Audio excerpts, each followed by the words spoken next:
Okay, today we're going to look at some problems from section 2.4 in our textbook. They are limits involving trig functions, and two of our special trig limits that we learned was the limit as x approaches 0 of sine x over x equals 1, and the limit as x approaches 0 of 1 minus cosine x over x is equal to 0. So for almost all of these, we're going to end up doing some kind of manipulation and utilizing these trig functions, or these limit laws rather. So here, the first thing we always want to do is see, can we just directly apply our limit laws? So we know that if we take the limit as x approaches 0 of x squared using our power rule, we would get 0.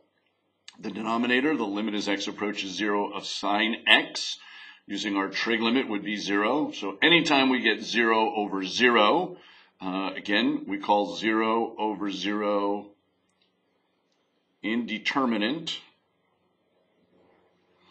And that means that we don't know what the limit is, and we need to do some kind of a manipulation in order to be able to determine whether the limit actually exists or not. We never want to leave a problem with 0 over 0. So here, what I'm going to do is to rewrite this as the limit as x approaches 0 of x times the limit as x approaches 0 of x over sine x. So notice all I did was split this using our product rule, and we're really close to being able to apply this. So technically what's happening here is we could rewrite this as the limit as x approaches 0 of 1 over sine x over x. Right? There's our reciprocal, and we know these two are equivalent. And so now we no longer have 0 over 0 indeterminate. So here the limit as x approaches 0 of x is 0. Here the limit as x approaches 0 of 1 is 1. And our denominator is our special trig limit, so that equals 1. And then 0 times 1 is 0. All right, here we look and we try to see if we can apply our limit laws in problem number 2. So we have the limit as x approaches 0 of 2 minus the limit as x approaches 0 of cosine x. Our denominator, the limit as x approaches 0 of 1 plus the limit as x approaches 0 of sine x. So here our constant rule says that is 2. For our cosine limit law, that says that's 1. In our denominator, again, we have our constant. And our trig, that would be 0. So notice we don't have 0 over 0. We're not indeterminate.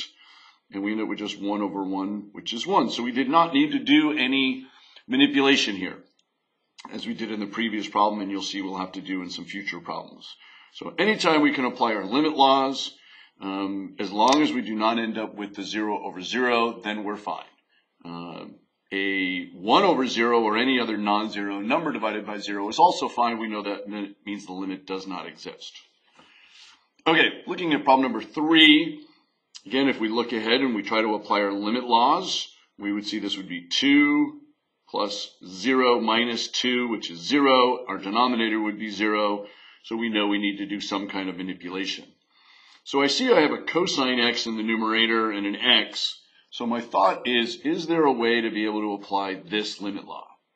And so the manipulation that we're going to do here is I'm going to bring the negative 2 in front, just rewriting that. So now it's minus 2 plus 2 cosine x plus 3x.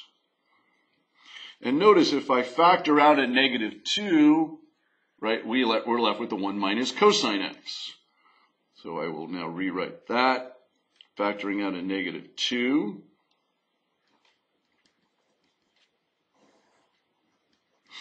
And so in the numerator, I have this term plus this term. So I'm going to split that. And so the negative 2 and the 5 in the denominator, I'm going to pull out in front. That's our scalar there. We're left with 1 minus cosine x over x plus, now here, the 3x over 5x, the limit as x approaches 0 of 3x over 5x. And the x's divide out, right? That would equal 1. So notice I have here our special trig limit. So that's 0. So we have now negative 2/5 times 0 plus the limit as x approaches 0. This is the constant function, 3/5. So that equals 3/5. So again, always looking to figure out how do I get these two special trig limits inside the limit statement that I have in front of me. And here all we did was bring the negative 2 over in front, and we could factor that out, and we're left with the 1 minus cosine x, and then factoring the negative 2 and the 5 out from the denominator leaves us with that special trig limit. Okay, let's look at two more problems, and hopefully these will help you. Good examples. The limit as x approaches 0 of x sine x over 1 minus cosine x. Again, applying our limit laws, we'd have 0 times 0 over 1 minus 1, which is 0. So it was indeterminate, so we're going to have to do some kind of manipulation. This one's a little trickier. And so what I'm going to do here is I'm going to multiply by the conjugate of the denominator, which would be 1 plus cosine x.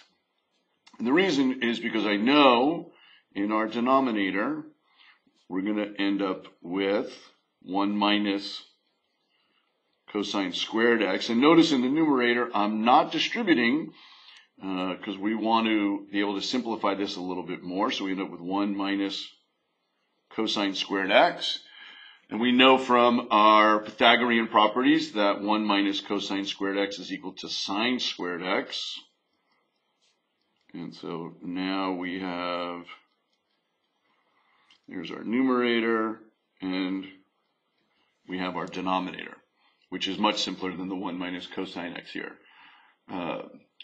Notice I have a sine x divided by a sine squared, so we can simplify that. That just becomes a sine to the first. And then notice what we have is here x divided by sine x times, because this is a product here in the numerator, the limit as x approaches 0 of 1 plus cosine x. Now, earlier we had looked at this as being the same as 1 divided by sine x over x. We're almost done here.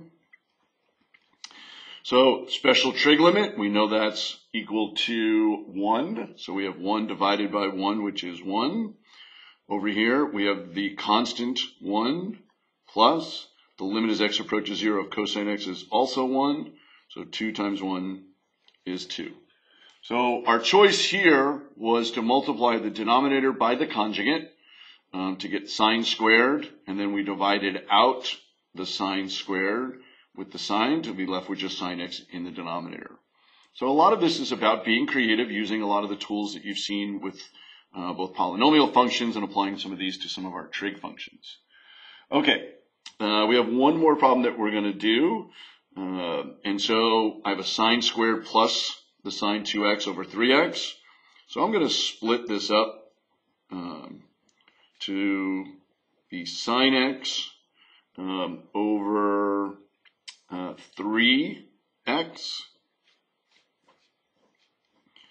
times the limit as x approaches 0 of sine x over 1 plus, so I've taken this, notice I'd get back to sine squared x over 3x plus, here I'm going to write this, left off my limit statement there, the limit as x approaches 0 of sine 2x over 3x.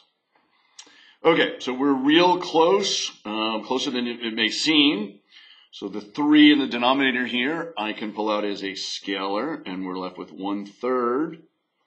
The limit as x approaches 0 of sine x over x, which we should start recognizing as our special trig limit.